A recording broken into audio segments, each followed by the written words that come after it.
반갑습니다. 자, 오늘은 어제 이어서 생명체를 구성하는 주요 물질에 대해서 오늘은 마무리를 할 건데요.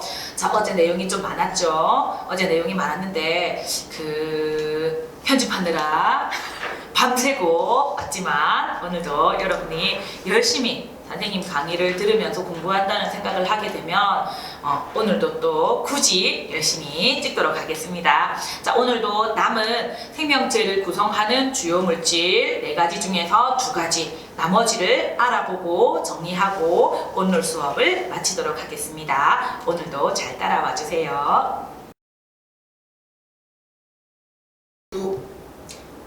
자, 오늘도 우리는 지난 시간에 했던 내용을 복습하고 오늘 내용을 배워야 되겠습니다. 자, 우리가 지금 배우고 있는 내용은 세포의 특성이라고 하는 단원의 2번째, 생명체를 구성하는 주요 물질입니다. 1번은 뭐였습니까? 1번 생명체를 구성하는 단계에 대해서 했죠. 세포, 조직, 기관, 기체. 식물은 조직계, 동물은 기관계가 있다 했던 내용 기억나죠? 그거를 했고, 그 다음 2번째가 생명체를 구성하는 주요 물질 4가지에 대해서 우리가 배울 건데, 지난 시간에 여기 있는 탄수화물과 지질 2가지를 배웠습니다. 자, 생각보다 다른 날보다 시간이 조금 더 길었는데요. 복습은 하고 가야 되겠죠. 중요한 내용을 복습해 봅시다. 자, 탄수화물 지질에 구성 원소가 있었죠. 구성 원소 탄수화물 CHO, 탄소, 수소, 산소, 지질도 CHO 동일합니다. 그래서 탄수화물과 지질은 구성 원소 동일합니다. 자, 그 다음 특징에 대해서 얘기를 하게 되면 탄수화물의 가장 중요한 것 에너지죠. 가장 먼저 에너지원으로 쓰인다고 했습니다. 그래서 주요 에너지원으로서 가장 많이 쓰이고 있는 것, 먼저 쓰이는 것. 자, 지질은 여러 가지가 있었죠. 야도 에너지를 내기는 합니다. 맞죠? 에너지를 내긴 하지만 탄수화물이 고갈되고 나면 얘가 에너지원으로 쓰이는 것이고요. 지질에서는 다른 애들과 구분되는 얘만의 가장 중요한 특징은 유기용매에 잘 녹는다. 요 내용을 언급했습니다. 자, 그 다음 탄수화물의 종류, 지질의 종류. 탄수화물의 종류는 크게 3가지로 우리가 얘기를 했었는데요. 3가지가 누가 있냐고 하면 단, 당류. 탄수화물의 말을 쉽게 말하자면 당입니다. 당. 맞죠? 당인데 당이 하나로 된 것이 단당류. 당이 2개로 이어지면 이당류. 당이 여러 개로 되면 다당류였습니다. 이게 큰 틀이고요. 단당류에는 탄수화물의 가장 기본 형태가 되는 포도당이 있었죠. 포도당. 그 다음에 과일에 있는 단맛을 내는 단맛, 과당. 그리고 단독으로는 존재하지 않지만 모유 속에 있는 젖당의 구성성분, 즉 갈락토스. 그래서 단당류는 포도당, 과당, 갈락토스, C6, H12, O6 분자식은 똑같지만 구조가 이성질체로 다른 형태를 띠고 있습니다. 어쨌든 이 포도당이 가장 기본적인 형태입니다. 왜냐하면 미토콘드리아에서 에너지를 낼 때 포도당을 에너지원으로 쓰기 때문입니다. 맞죠? 자, 그다음 이당류는 여기에 있는 단당류들이 2개씩 붙으면 됩니다. 포도당이 2개 붙으면 우리는 이것을 엿당이라고 얘기를 하죠. 엿당은 포도당 플러스 포도당. 2번째는 포도당 플러스 옆에 있는 과당, 단맛을 내는 설탕 있었죠. 설탕. 이번에는 포도당이랑 누구랑 만나냐 하면 갈락토스랑 만납니다. 그러면은 저번 시간에 선생님이 락토프리 얘기했던 거 있잖아요. 유당, 젖당입니다. 젖당.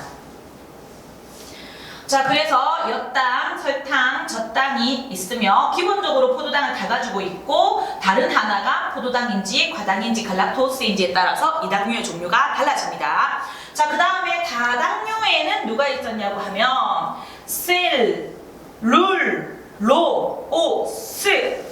셀룰로스가 뭐였냐고 하면 식물은 딱딱한 세포벽을 가지고 있다고 했습니다. 맞죠? 딱딱한 벽을 가지고 있으니까 얘의 세포질이 안에 들어가면 각진 모양을 하고 있는 것이 식물 세포체의 특징이잖아요.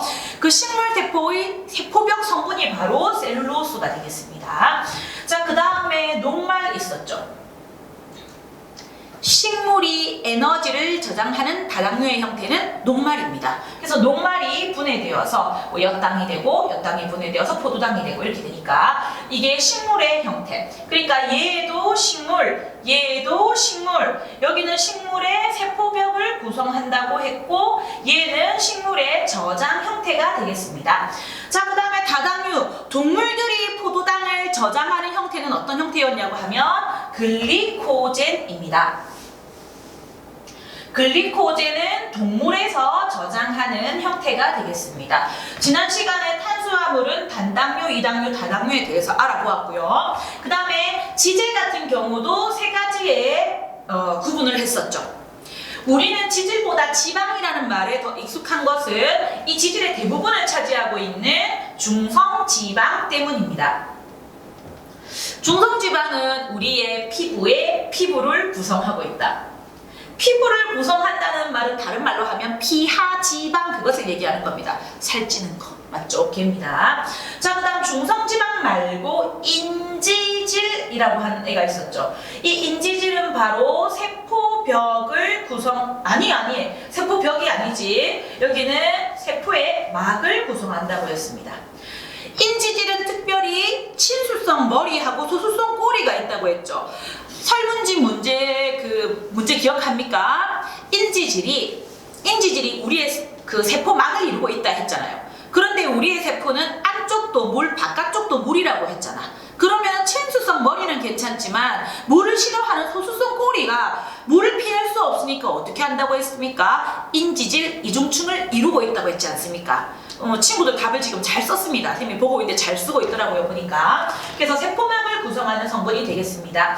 자, 그리고 마지막은 스테로이드. 콜레스테롤과 같은 애들의 그 성분, 그리고 콜레스테롤, 성호르몬과 부신거칠 호르몬의 주 성분도 스테로이드가 되겠습니다. 자, 이게 지난 시간에 했던 내용의 복습입니다. 잘 기억이 되겠습니까? 왜냐하면 오늘은 이 내용에 이어서 단백질과 핵산에 대해서 할 거거든요. 그러면 제일 마지막에는 어떤 내용을 해야 될까요? 여기에 이어서 네 가지를 여기 동시에 놓고 여러분이 구분을 해야 되겠습니다.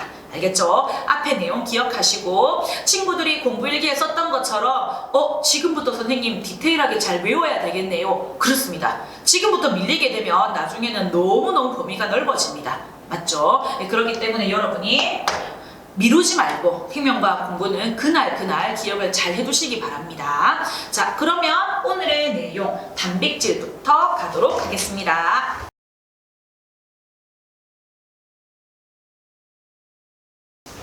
자, 오늘은 생명체를 구성하는 주요 물질 두 가지 중에서 단백질에 대해서 이야기를 하도록 하겠습니다. 자, 단백질은 여러분이 알기로는 근육, 맞죠? 근육, 단백질입니다. 그런데 우리가 생명과학 2에서는 근육보다 다른 이야기를 많이 할 것 같아요. 왜냐하면은 우리 몸에서 만들어지는 성분들, 즉 우리 몸의 물질 대사에 관여하고 있는 그 모든 물질들 다 뭐라 합니까? 효소 단백질입니다. 효소. 아밀레이스부터 해가지고 여러분이 들어봤던 모든 효소는 전부 다는 아닙니다. 일부 아닌 애도 있습니다. 스테로이드계도 있지만 일단 대부분이 다 단백질입니다. 그리고 또 누가 있냐면 호르몬. 우리의 몸이 자라게 하고 우리의 몸이 변화하게 하고 우리 몸이 정상으로 돌아가도록 도와주는 호르몬들도 단백질입니다. 맞죠? 그 다음에 또 중요한 것, 우리 몸이 면역력을 가지고 있는 것. 면역이란 말은 무슨 말입니까? 질병에 걸리지 않고 건강한 것이 바로 면역입니다. 그 우리 몸의 면역을 담당하고 있는 항체 또한 단백질입니다. 맞죠? 그러면 효소, 호르몬, 항체라고 하면 우리 몸에서 만들어지는 웬만한 애들 대부분이라 다 봐도 틀린 건 아닙니다. 그런데 그 성분이 전부 다 단백질이라는 얘기입니다. 그렇기 때문에 여러분이 단백질은 그냥 단순히 근육 차원을 넘어서서 우리 몸에서 만들어지는 대부분의 애들은 다 단백질이다라고 해도 틀리진 않거든요. 그래서 단백질이 중요합니다. 나중에 여기 우리가 핵산에 대해서 배우겠지만 우리 사람의 유전물질이 무엇일까라고 사람들이 처음에 누굴까라고 했을 적에 사람의 몸을 구성하는 성분이 있잖아요. 그 성분 중에 단연코 사람들이 뭐라고 생각하냐면 단백질일 거라고. 단연코 전부 다 진짜 단백질일 거라고 생각했습니다. 아예 단백질이지. 왜? 야, 단백질이 얼마나 다양하노. 우리 사람이 눈이 다르게 생기고 코 이렇게 몸이 전부 다 틀린 사람 없이 다르게 생긴 것, 쌍생아를 제외한 이렇게 다양하게 생긴 것은 다양한 단백질의 그 종류만큼 다양하기 때문이 아닐까? 단백질이 바로 우리의 유전물질일 거야 라고 사람들이 생각했습니다. 근데 우리의 유전물질은 단백질 아니죠. 뭡니까? DNA잖아요. DNA라고 사람들은 생각도 못했습니다. 왜? 너무 단순합니다. DNA는. 그 단순한 애가 우리의 이렇게 복잡한 형질을 다 이렇게 결정할 거라고는 생각도 못했습니다. 맞죠? 그러니까 좀 더 대단한 것 같지 않습니까? 뭔가 단순한데 이 복잡한 형태들을 다 유지할 수 있다는 거.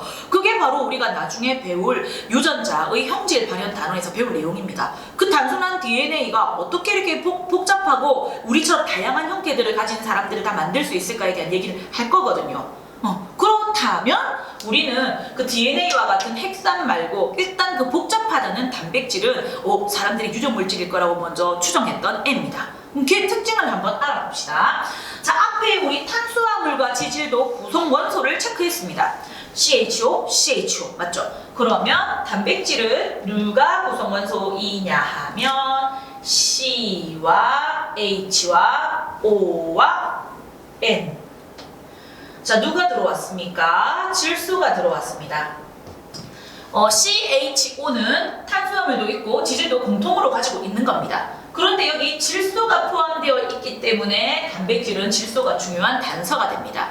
여러분이 생명과학 1에서 단백질은 질소가 포함되어 있기 때문에 완전 산화되면 수소하고 만나서 누가 됩니까? 암모니아를 배출한다고 했잖아요. 암모니아 즉 N, 질소가 포함된 질소 노폐물은 단백질 때문에 생기는 거 아닙니까? 그래서 단백질은 꼭 질소가 있다는 게 중요한 구성 원소가 되겠습니다. 자, 그 다음에 특징에 대해서 얘기를 하게 되면 선생님이 미리 다 얘기했는데요. 일단 우리 몸에서 효소, 그 다음에 호르몬, 그 다음에 항체, 얘들 역할을 합니다. 자, 왜 이렇게 선생님 띄엄띄엄 썼느냐? 효소가 하는 역할을 써볼까요? 효소가 하는 역할은 뭡니까? 우리 몸의 물질 대사에 관여하고 있지 않습니까? 그러면 단백질이 하는 일이 뭐냐고 하면 물질 대사에 관여한다 이렇게 하면 됩니다. 그래서 물질 대사에 관여한다. 이게 바로 효소의 특징. 효소는 단백질이니까 단백질의 특징입니다. 자, 그 다음 호르몬. 호르몬 같은 경우도 사실 다 물질 대사이긴 합니다. 하지만 여기는 우리 몸의 항상성을 유지한다.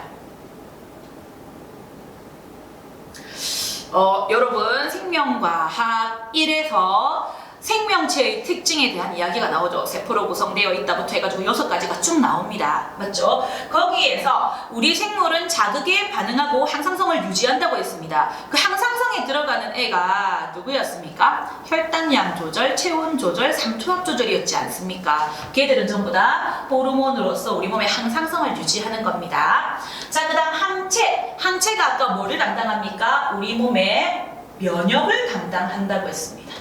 그러면 얘가 전부 다 단백질이니까 얘들이 하는 기능이 바로 단백질의 기능이 되겠습니다. 맞죠? 그럼 단백질은 하는 일이 엄청 많겠습니다.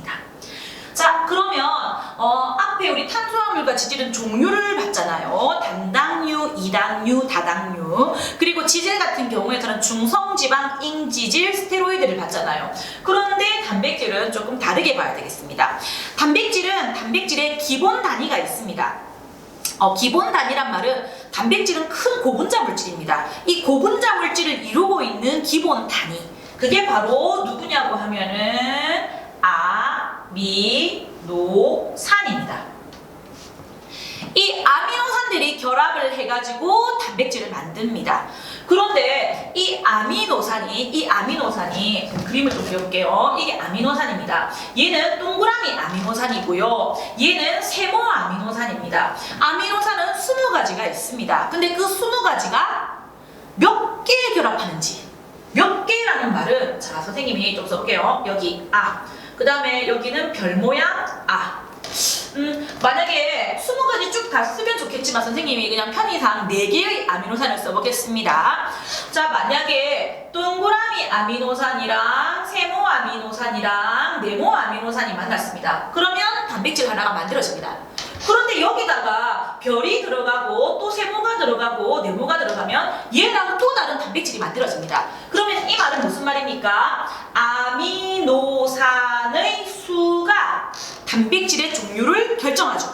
그쵸? 맞죠? 짧으냐 기냐에 따라서 다른 애가 만들어지는 겁니다. 그러면 또 하나 더. 아미노산의, 그러니까 선생님 아까는 이제 생략할게요. 동그라미랑 세모랑 네모가 이렇게 배열된 애가 있습니다. 그 다음에 동그라미랑 네모랑 세모랑 네모가 이렇게 배열된 애가 있습니다. 위에 거랑 아래 거랑 보면 동그라미 하나씩, 세모 하나, 네모 2개 맞췄나요? 종류하고 수는 같죠? 그런데 얘랑은 다른 단백질을 만듭니다. 틀린 건 뭡니까? 아미노산의 수, 아미노산의 종류 같잖아요. 근데 뭐가 다르죠? 배열. 여기는 세모 다음에 네모 2개가 왔지만 여기는 네모부터 오고 세모가 오고 네모 왔잖아요. 이렇게 아미노산의 배열이 달라져도 다른 단백질이 만들어집니다. 알겠죠? 그래서 아미노산의 배열이 또 엄청 중요합니다. 자, 그 다음에는 이거는 또 뭐 여러분 더 잘 알겠지만 이렇게 하고 그 다음에 네모의 세모. 여기는 동그라미 아미노산이랑 세모 아미노산, 여기는 네모 아미노산이랑 세모 아미노산 종류가 다르죠. 그럼 단백질이 달라지겠지. 그러면 아미노산의 종류. 자, 기본 단위는 아미노산이라고 했습니다. 그런데 이 아미노산이 개수가 어떠냐? 그리고 또 아미노산이 어떻게 배열됐느냐? 그리고 그 아미노산의 종류가 어떤 거냐에 따라서 다양한 단백질이 만들어진다는 얘기입니다. 앞에서 말했죠. 우리의 이 다양한 형질은 분명히 유전 물질이 단백질일 거야. 그러니까 다양하게 만들어질 수 있지. 생각했던 게 바로 이런 것 때문입니다. 이렇게 하면 무궁무진한 단백질이 만들어질 수 있지 않겠습니까? 그래서 아미노산이 기본 단위가 되고 여기에서 아미노산의 수, 아미노산의 배열, 그리고 아미노산의 종류에 따라 다른 단백질이 만들어지죠. 다른이란 말보다는 다양한이란 말이 좋겠습니다. 다양한 단백질이 합성이 되겠습니다. 자, 이 말이 이해되겠습니까? 맞죠? 여기 다양한 20가지의 아미노산이 있습니다. 걔들이 몇 개 결합하느냐에 따라서 단백질이 달라지고요. 그 다음에 배열이 어떻게 되느냐에 따라서 종류와 수는 같아도 다른 단백질이 나오고요. 그 다음에 또 아미노산의 종류는 당연히 그렇죠. 그리고 또 굳이 하나를 더 치자면 똑같은 애가 있는데 얘들이 나중에 접히거나 꼬입니다. 단백질들이 이렇게 길쭉한 형태가. 그때 접히거나 꼬인 형태가 달라져도 다른 애가 되기도 합니다. 그러니까 단백질이 얼마나 다양합니까? 그러니까 유전 물질로 이렇게 오해받을 만하죠. 맞죠? 그래서 그렇습니다. 자, 그러면 이 단백질에서 언급해야 되는 가장 마지막 내용, 결합에 대한 이야기를 해보겠습니다. 아미노산이랑 만나야 단백질이 된다 했잖아요. 그러면 아미노산과 아미노산 사이에 형성되는 결합은 무슨 결합이냐고 하면 펩타이드 결합이 되겠습니다. 자, 그러면 여기에서는 펩타이드 결합.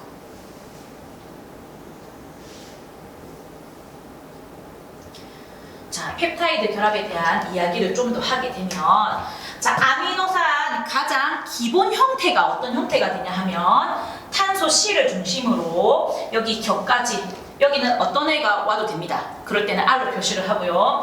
그 다음 여기는 수소, 그리고 여기는 H2N, 그리고 여기는 COOH. 체외각 전자 4개인 탄소가 이렇게 네 방향으로 이렇게 작용기들을 가지고 있는데 여기서 H2N 얘를 갖다가 뭐라고 하냐 하면 아미노기라고 하죠. 아미노기. 그 다음에 여기 COOH를 카르복실기라고 얘기합니다. 그래서 아미노산은 탄소를 중심으로 아미노기와 카르복실기를 갖고 있는 애를 아미노산이라고 얘기를 합니다. 그러면 아미노산과 아미노산이 만나야지 단백질이 된다 했잖아요. 자, 그러면 여기에 있는 또 다른 아미노산과 한번 만나보겠습니다. 자, 이 둘 사이에는 카르복실기랑 그 다음에 있는 아미노산의 아미노기가 만나겠죠. 자, 그러면 이 둘이 만나면 누군가가 희생을 해야 될 것 같은데 누가 희생을 하냐고 하면요. 자, 여기 더하기 한번 써볼까요? 결합한다. 자, 결합하게 되면은 누구가 희생을 하느냐? OH기, 히드록시기, 그 다음에 여기는 H 한 개가 둘이 붙어버립니다. OH에다가 H. 그럼 결국 H는 몇 개가 붙을까요? 두 개. 산소는 한 개. H2O. H2 뭡니까? 물이죠. 그렇지. 아미노산 하나와 아미노산 하나 사이에서 여기 물 한 분자가 빠지면서 두 개가 결합하는 것을 펩타이드 결합이라고 얘기합니다. 자, 그러면 여기를 지우고 선생님이 그려볼게요. 자, 아이고. 자, 이렇게 갑니다. 이렇게 가게 되면 밑에는 어떻게 해야 될까? 자, 여기 앞에까지는 괜찮죠?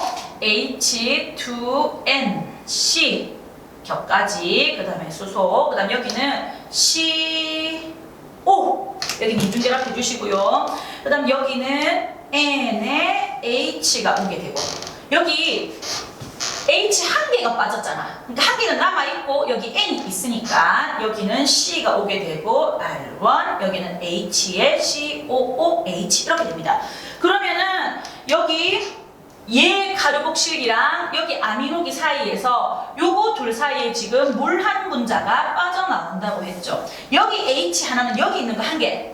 그 다음에 여기 있는 OH 만나서 얘가 된 겁니다. 그러면 여기는 아무것도 없으니까 CO가 여기 요거가 되죠. 그 다음에 여기는 H 하나, N 하나니까 요거가 되죠. 그래서 물 한 분자가 빠지면서 만들어진 이 결합이 바로 펩타이드 결합이 되겠습니다. 펩타이드 결합이 여러 개 있으면 뭐라고 할까요? 폴리펩타이드. 그래서 아미노산이 제일 작은 단위, 그리고 중간을 폴리펩타이드, 어느 정도 많으면은 단백질 이렇게 얘기를 합니다. 알겠죠? 그래서 단백질에 대한 이야기를 하게 되면 사실 여기 펩타이드 결합에 대해서 얘기를 제일 많이 하니까 여러분이 펩타이드 결합 이렇게 한번 문자씩 써가지고 확인해 보면 좋겠습니다. 자, 그 다음은 핵산으로 가도록 하겠습니다. 자, 단백질 좀 힘차게 달려왔죠. 단백질에서 기억할 점들 기억하시고 두 번째는 핵산으로 가도록 하겠습니다. 자, 그 생명체를 구성하는 주요 물질 중에 핵산이라는 이름이 나오는데 핵산이라는 이름의 뜻을 여러분 생각해 본 적이 있습니까? 핵산. 핵산이란 말은 우리의 세포 안에 핵이 있죠. 핵 속에 들어있는 산성 물질이라고 핵산입니다. 선생님, 핵산은 우리가 알고 있게 DNA, RNA인데요. DNA, RNA가 산성이에요. 예. DNA의 마지막 A가 엑시드입니다. 엑시드가 산이거든요. 그래서 핵 속에 들어있는 산성 물질이 바로 핵산 되겠습니다. 오, 새롭다. 맞죠? 자, 그러면 핵산의 구성 원소에 대해서 얘기합시다. 사실 핵산 이러면 여러분 좀 덜 익숙하니까 잘 알고 있는 DNA와 RNA가 바로 핵산이다. 요거부터 하고 가겠습니다. 알겠죠? 핵산, DNA, RNA, 핵 속에 있는 우리의 유전 물질에 대한 이야기가 되겠습니다. 자, DNA, RNA 이야기를 하게 되면 구성원소 특징 기본 단위를 선생님이 동시에 말하면 안 되겠죠. 하지만 동시에 얘기할게요. 자, 여기 핵산의 기본 단위부터 가도록 하겠습니다. 여기 이렇게 썼지만은 얘들의 기본 단위는 여러분 1학년 때 들어봤을 것 같은데요. 뉴클레오타이드. 뉴클레우스라는 말은 핵입니다. 핵. 맞죠? 그 핵 속에 있는 결합하는 물질입니다. 오, 맞죠? 다 연결되는 이름이죠. 그래서 뉴클레오타이드라고 하는 기본 단위, 얘가 기본 단위입니다. 얘가 기본 단위. 기본 단위가 뭐예요? 생명체를 구성하는 기본 단위는 세포. 앞에서 했죠. 단백질을 구성하는 기본 단위는 아미노산. 그러면 핵산을 구성하는 기본 단위는 뉴클레오타이드 이렇게 됩니다. 알겠죠? 자, 이 뉴클레오타이드가 기본 단위라고 했는데 뉴클레오타이드가 어떻게 생겼는지 봤더니 선생님 좀 그림을 그려봐야 되겠네요. 그 다음에 여기에서는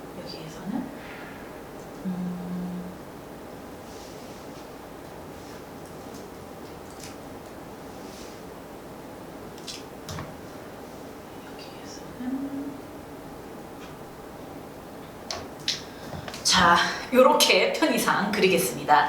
자, 얘가 바로 뉴클레오타이드입니다. 뉴클레오타이드는 여기 그림에 보니까 이렇게 생겼구나. 이렇게 생겼습니다. 자, 그럼 뉴클레오타이드를 분석해 보도록 하겠습니다. 여기에 있는 얘가 바로 누구냐고 하면 인산입니다. 인산. 여기 P라고 적혀져 있죠. 얘가 바로 인산입니다. 자, 그 다음에 여기 중간에 오각형, 산소를 중심에 가지고 있는 오각형 구조가 있는데 얘가 바로 누구냐고 하면 오탄당입니다. 오탄당. 일명 당입니다. 당. 당 뭐지요? 탄수화물. 그렇죠. 그 당 말합니다. 자, 그 육탄당의 가장 대표적인 애가 누구였습니까? 포도당이잖아. 포도당, 과당, 갈락토스 계열이 바로 육탄당이잖아. 오탄당의 가장 대표적인 애는 여기에 있는 뉴클레오타이드를 이루는 당입니다. 자, 그 다음에 여기 고리 모양이 있죠. 고리 모양이 여기 2개짜리가 올 수도 있고 1개짜리 고리도 올 수가 있습니다. 어쨌든 얘들은 염기라고 얘기합니다. 이게 전부 다가 뉴클레오타이드라고 했습니다. 그러면 이 뉴클레오타이드를 구성하는 애는 지금 몇 가지가 이루고 있지요? 여기 당과 그 다음에 인산과 그 다음에 염기, 이거 3개가 합해져서 뉴클레오타이드를 이루고 있습니다. 맞죠? 그러면 원소를 한번 챙겨봅시다. 자, 여기 인산이면 P잖아요. P. 그러면 여기는 P가 있겠네.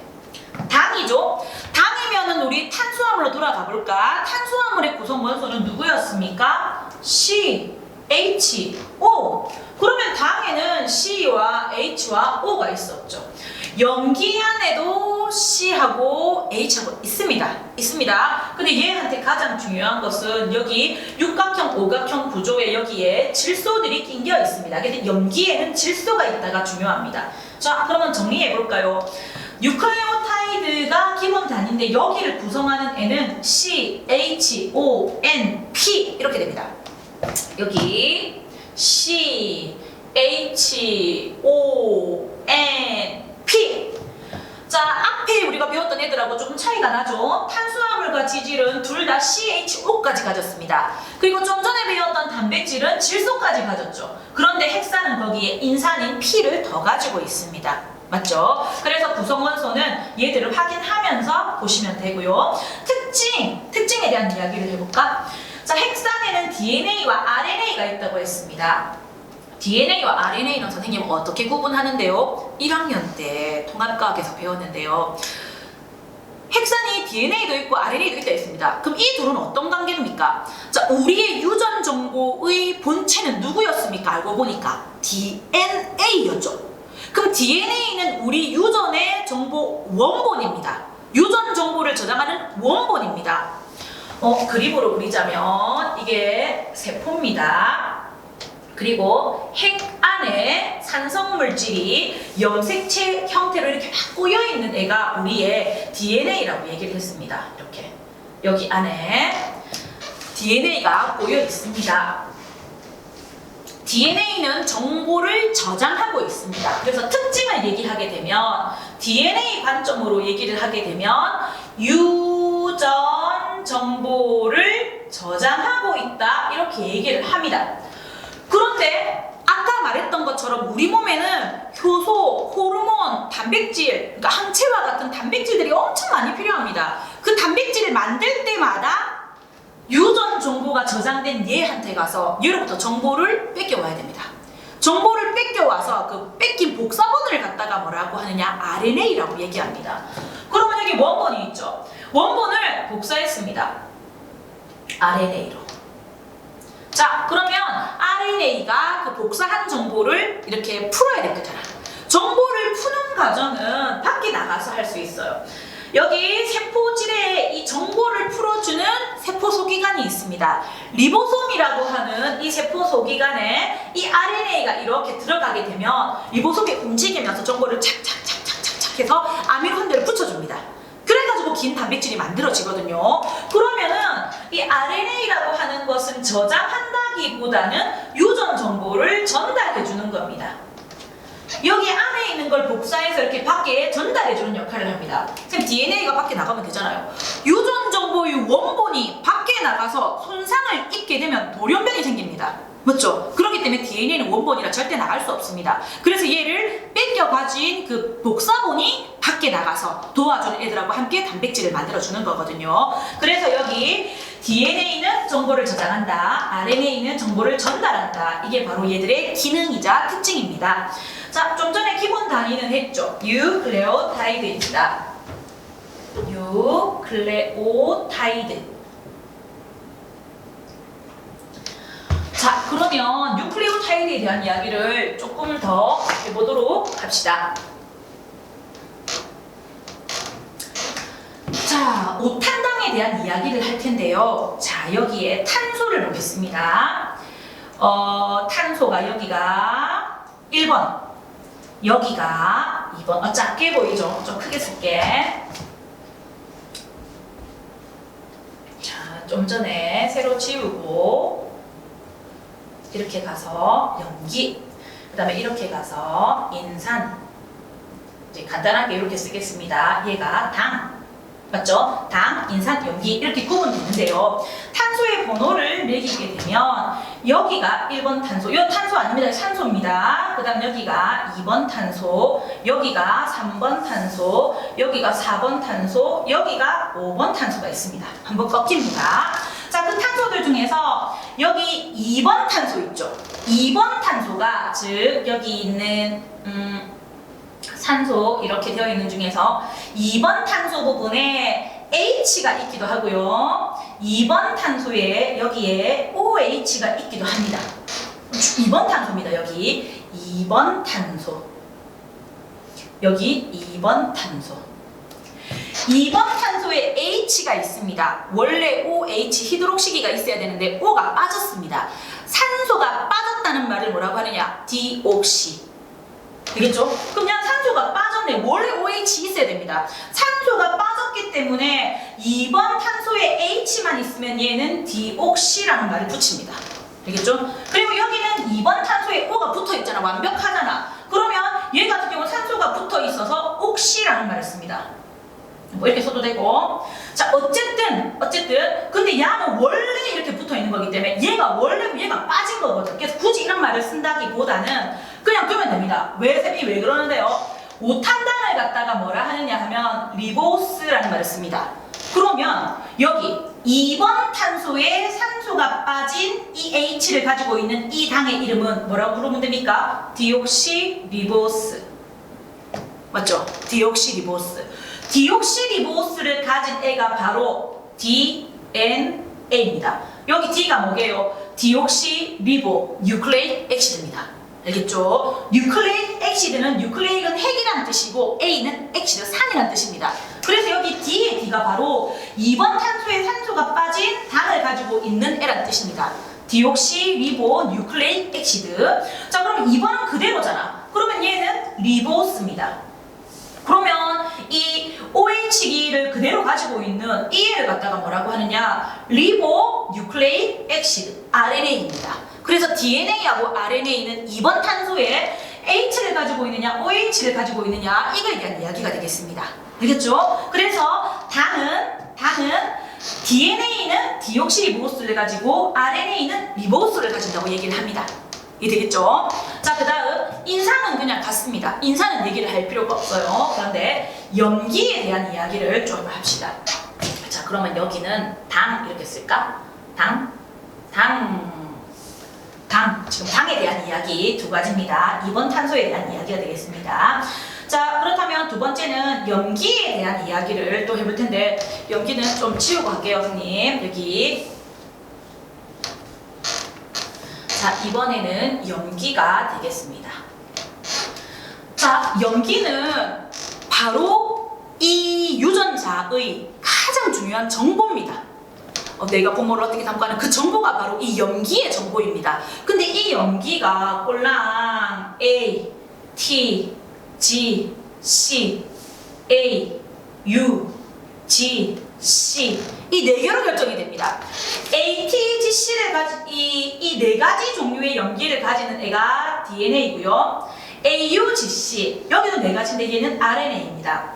DNA와 RNA의 차이점은 지금 누구밖에 없다. 얘는 타이민을 가지고 있고 얘는 유라실을 가지고 있죠. 그래서 염기 중에 타이민을 가지고 있는 애가 DNA, 유라실을 가지고 있으면 RNA라고 얘기를 합니다. 알겠죠? 같은 거긴 한데요.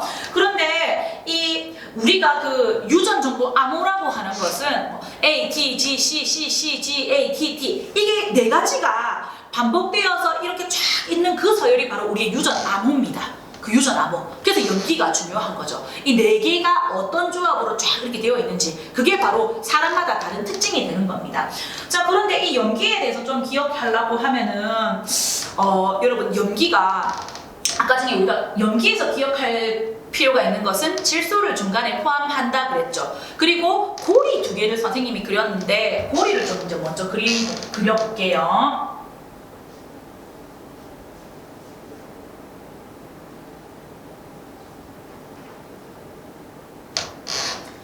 자, 염기 중에서 이렇게 오각형이랑 육각형이랑 이렇게 두 개의 고리를 가진 애가 있습니다. 얘를 갖다가 퓨린 염기라고 얘기합니다. 퓨린 염기. 그리고 육각형 고리 한 개만 가지고 있는 애의 이름은 피리미딘 염기라고 얘기합니다. 자, 여기에 있는 네 가지 중에서 있죠. 정확히 말하면 이렇게 전부 다 합하면 5가지죠. 5가지. A, T, G, C, U 이 5가지 중에서 누가 퓨린이고 누가 피리미딘이고 이것도 기억해야 됩니다. 맞죠? 기억해야 되고 그리고 결합할 적에 수소결합이 몇 개냐에 따라서도 누구랑 누구랑 짝지를 이룬다도 있거든요. 그래서 그거를 한번 알아보자는 얘기입니다. 자, 퓨린 염기 안에 들어가는 애는 누구냐? 여러분 아기 알죠? 아기는 어때요? 순수하죠. 순수합니다. 특히 그 아기라고 하는 우리의 그 생각은 한 24개월 이하 아니면은 12개월 이하. 우리 딸이 지금 26개월이니까 26개월까지도 굉장히 순수합니다. 매우 순수합니다. 순수한데 선생님이 무슨 얘기를 하고 싶으냐 하면 아기는 순수합니다. 아기는 순수합니다. 퓨어 순수. 아기는 순수하다. 이 말은 A, 여기 아데닌이랑 구아닌은 퓨린 염기다. 퓨린 염기는 두 개인데 퓨린을 모르겠다 하면 어떡하지? 퓨린은 모르겠는데 어떡하죠? 자, 퓨린은 고리가 두 개죠. 아기는 고리 두 개. 순수하다. 진짜 안경으로 보니까 순수하네 이 뜻입니다. 말도 안 되죠? 말도 안 됩니다. 하지만 우리는 외워야 됩니다. 알겠죠? 나중에 헷갈리거든. 아기는 안경으로 보니까 순수합니다. 돋보기로 보지 말고 두 개로 봐야 된다. 두 개. 이 두 개가 뭔데요, 선생님? 고리 두 개. 알겠죠? 아기는 순수합니다. 보니까. 맞죠? 선생님 저 눈이 좋아가지고 안경 안 써도 되는데요. 쓰세요. 그냥 쓰세요. 보세요. 알겠죠? 자, 그래서 아기는 퓨어 순수하다 이겁니다. 그래서 아데닌과 구아닌은 퓨린 염기이고 고리를 두 개 가지고 있습니다. 그럼 선생님 아데닌이랑 구아닌이랑 어떻게 구분합니까? 자, 얘는 고리가 두 개짜리. 어쨌든 이거 간단하게 이렇게 두 개의 고리를 쓸게요. 얘도 두 개의 고리를 쓸게요. 아데닌은 수소 결합을 몇 개 할 수 있냐면 다른 짝지랑 두 개 할 수 있습니다. 알겠죠? 그런데 구아닌 같은 경우는 세 개를 할 수 있습니다. 그래서 고리 두 개 가진 애 중에서 수소결합 두 개짜리는 아데닌, 고리 두 개 가진 애 중에 수소결합 세 개 할 수 있는 것은 구아닌입니다. 자, 그 다음 피리미딘 염기에는 또 이거는 또 무슨 말을 맞췄냐?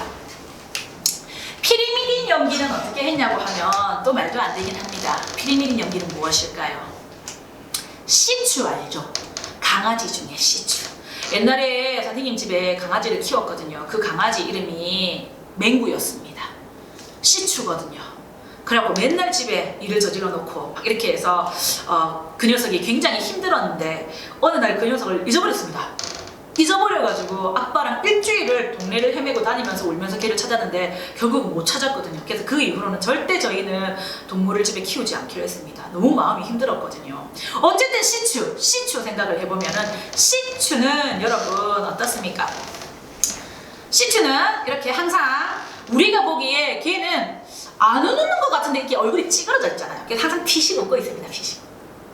시추는 피식합니다. 어떻게 보면 하는데 이렇게 봐봐. 동그라미 몇 개 한 개. 와 말도 안 된다. 말도 안 됩니다. 알겠죠? 원래 말 되는 거 다 없어. 알겠지? 자 그래서 여기 피리미딘 시추라고 얘기를 해줘 쌤이. 시추. 오 맞죠? 얘는 자 피식 웃고 있다 했습니다. 피리미딘 연기이다. 진짜 동그라미 한 개로 보라고. 이거 말도 안 됩니다. 여러분이 동작을 계속 해야지 되는 겁니다. 그래서 얘는 한 개의 고리를 가지고 있는 애가 바로 시추 이쪽이 되겠습니다. 자 그럼 여기서 구분을 한번 해볼까요? C 같은 경우는 고리 하나, T도 고리 하나, U도 고리 하나. 왜? 피리미딘 연기니까. 그러면 그 다음 얘처럼 구분하려고 하면 수소비랍 수를 챙겨야 되잖아요. 사이토닌의 결합수는 하나, 둘, 세 개입니다. 그래서 얘는 고리를 하나 가지고 있고 세 개의 결합을 하는 친구랑 짝짓을 만들 겁니다. 그 다음에 여기 타이민 같은 경우에서는 두 개 결합할 수 있어요. 그리고 유라실도 두 개를 할 수 있습니다.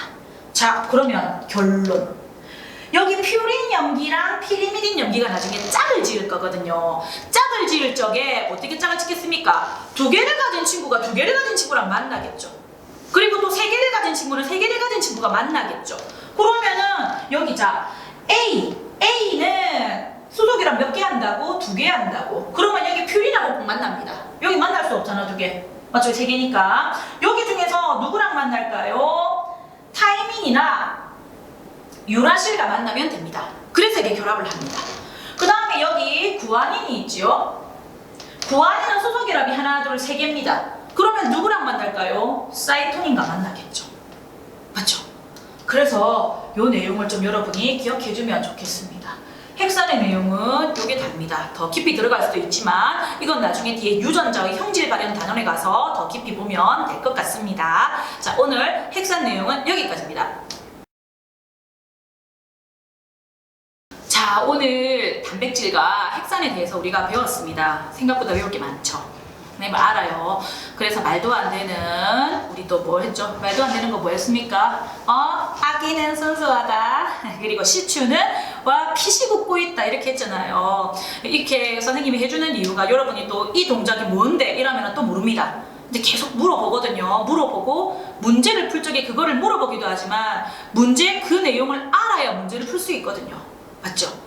생명과학 2는 앞에 것처럼 그냥 단순히 내용을 알아서 풀 수 있는 것보다는 그 내용을 바탕으로 여러분이 풀어가는 문제들이 훨씬 더 많습니다.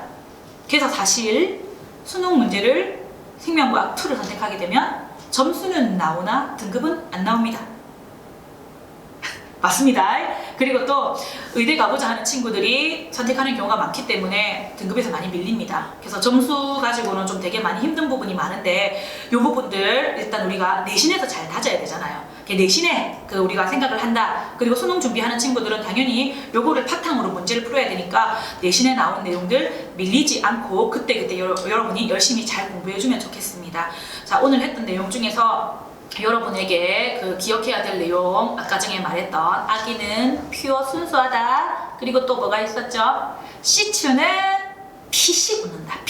피리미딘 연기라고. 알겠죠? 기억하시고 우리가 또 내일 또 봅시다. 알겠죠? 오늘도 수고했습니다. 안녕.